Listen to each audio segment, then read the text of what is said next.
मालदीव को लेकर हम चर्चा करेंगे क्योंकि लगातार जो ये समझौता हुआ है उसको लेकर चर्चा हो रही है कि भारत और मालदीव के जो संबंध है उससे भी पाकिस्तान को जरूर नुकसान पहुंचेगा, क्योंकि एक साथ 13 समझौते यहां पर हुए हैं। हालांकि कुछ दिन पहले खटास जरूर आई थी संबंधों में, लेकिन अब इसे आगे बढ़ाने की कोशिश की जा रही है। कैसे इस कवायद को आप देखते हैं? देखिए, मालदीव से यदि भारत के संबंध अच्छे होते हैं तो पाकिस्तान को नुकसान इसलिए होता है क्योंकि पाकिस्तान उसको मुस्लिम देश की तरह से देखकर अपने साथ जोड़ना चाहता है।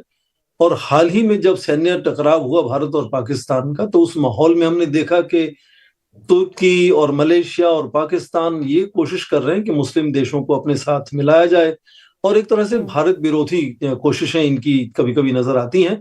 तो यदि उस नजरिए से पाकिस्तान देखता है अपने रिश्ते मालदीव के साथ, और हाल ही में आप देखें बांग्लादेश को भी अपने साथ जोड़ने की लगातार कोशिश कर रहा है, तो उस नजरिए से जाहिर है कि भारत मालदीव की बढ़ती हुई दोस्ती का जो है वो नकारात्मक असर उनको लगेगा।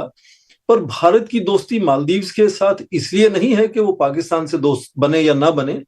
जो आपस में हमारे रिश्ते मालदीव के साथ है वो बहुत ही गहन है, और मालदीव के विकास के लिए, शांति के लिए, तरक्की के लिए ये जरूरी है उनके लिए कि भारत के साथ लगातार उनका तालमेल बना रहे। हाँ, कभी कभी राजनीतिक इस तरह का माहौल बनता है, जैसे राष्ट्रपति मुइज़ू के चुनाव के दौरान आपने देखा होगा थोड़ा सा भारत विरोधी आवाजें वहां निकलनी शुरू हुई थी।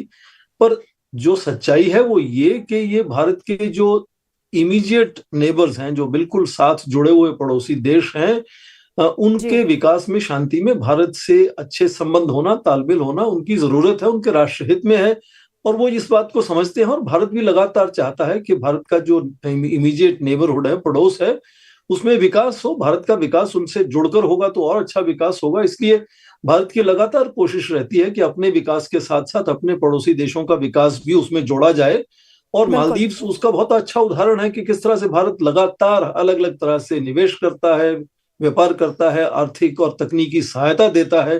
तो उसी का एक हिस्सा है कि जैसा आपने कहा कि 13 संधियों पर या एमओयूज पर अब हस्ताक्षर हुए, तो ये बनी हुई जो आपस में साझेदारी है उसी को बढ़ाने की एक आगे कोशिश है। मुझे नहीं लगता है कि इसमें भारत का नजरिया पाकिस्तान को लेकर है। पाकिस्तान को लगता है कि कुछ उनको उससे नकारात्मक असर होता है तो वो उनकी चिंता है, भारत की नहीं है। तो मालदीव के साथ जो सकारात्मक रिश्ते हैं उसका नुकसान पाकिस्तान को होगा। इसके साथ ही जो अभी तुर्की और अजरबैजान के साथ भारत क्योंकि बहिष्कार कर रहा है, जो व्यापारी हैं वो बहिष्कार कर रहे हैं, इसका नुकसान उन्हें भुगतना पड़ेगा। और पाकिस्तान का अगर आप समर्थन करते हैं खासतौर से आतंकवाद को बढ़ाने के लिए, तो मुझे लगता है कि आने वाले वक्त में उनको भी ये बड़ा मैसेज मिलेगा। बिल्कुल सही कहा आपने। जब भी कोई भी देश इस तरह से एक संकुचित सोच को लेकर आपस में जुड़ना चाहता है दूसरे देशों के साथ, और खासकर जब आतंक के मुद्दे पर विरोध करने की बजाय उसका समर्थन करते हुए नजर आता है, तो विश्व स्तर पे जाहिर है कि उसकी साख पर चोट लगती है। और जिस तरह से आपने हाल ही में देखा अजरबैजान का और खासकर तुर्की को लेकर जितनी नाराजगी भारत में हुई है इस वक्त, वो उतनी चीन पर भी नहीं हुई है, जबकि चीन सबसे बड़ा सहायक देश है।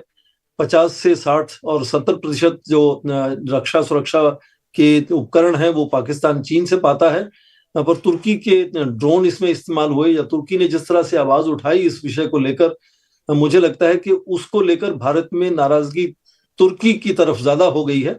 और जाहिर है कि जो आपस में अच्छे संबंध है, आर्थिक रिश्तेदारी है, उसका नकारात्मक असर सामने आ रहा है। जिस तरह से अलग अलग कंपनियां तुर्की की हैं उनका बहिष्कार हो रहा है, अलग अलग शिक्षा के संस्थान जो आपस में इतनी हिस्सेदारी थी अकादमिक शोध को लेकर, उसमें उन्होंने अपनी सहायता जो है, जो सहयोग है, जो साझेदारी है, उसको बंद कर दिया है। तो भारत न केवल ये कोशिश करता है कि जो आतंक का हमला भारत और हो उसका कड़ा जवाब दिया जाए, बल्कि उसके साथ साथ यदि कोई दूसरे देश किसी तरह का संकेत भी करते हैं कि वो पाकिस्तान का समर्थन करेंगे इस तरह से आतंक का इस्तेमाल करने में भारत के विरोध में, तो उन देशों को भी इसका खामियाजा भुगतना पड़ेगा। और जाहिर है कि इसका असर तुर्की पर लगातार नजर आता हुआ हम देख रहे हैं, रोज खबरों में ये बातें आती हैं। और शायद कुछ हद तक तुर्की भी ये बात को समझेगा कि भारत से रिश्ते जो हैं वो किसी तीसरे देश के आधार पर नहीं हो सकते। भारत से रिश्ते सीधे होने चाहिए, व्यापार अच्छा है, निवेश है आपस में, और वैसे भी सांस्कृतिक और अलग अलग तरह से लोगों का आपस में तालमेल है। पर यदि इस तरह से आतंकी आतंकवाद को बढ़ावा देने वाले देश का वो समर्थन करते हैं, क्योंकि दोनों देश इस्लामिक रिपब्लिक्स हैं या इस्लामिक देश हैं। तो इसलिए वो बात मुझे लगता है कि बिल्कुल भारत एक तरह से स्वीकार नहीं करेगा, और उसका जो नाराजगी भारत की है उसका खामियाजा तुर्की को लगातार मिल रहा है, और खबरों में लगातार हम पढ़ते हैं उसके बारे में।